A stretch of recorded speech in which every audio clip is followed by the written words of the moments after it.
4 settembre vede l'ago Indipendenza Veneta. Con noi Massimiliano Berchioni, coordinatore del Basso Veronese. Chiedo, con che argomenti convincerebbe i veneti a far votare per l'indipendenza del Veneto? Un argomento immediato è il fisco, un fisco più equo, più leggero. L'altro argomento è l'identità veneta. Dobbiamo riappropriarci dell'identità che ci è stata sottratta fin dal 1797, anno della caduta della Repubblica. Le nostre radici sono le più antiche d'Europa, circa 3500 anni. Quando un popolo ritrova le proprie radici, non lo si ferma più.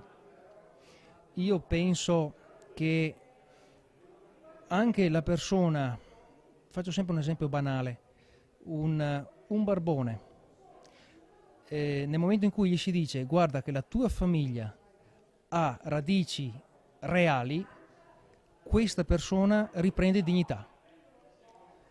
Lo stesso passo dobbiamo farlo con la nostra cultura veneta. Grazie a Massimiliano Berchioni e buona serata.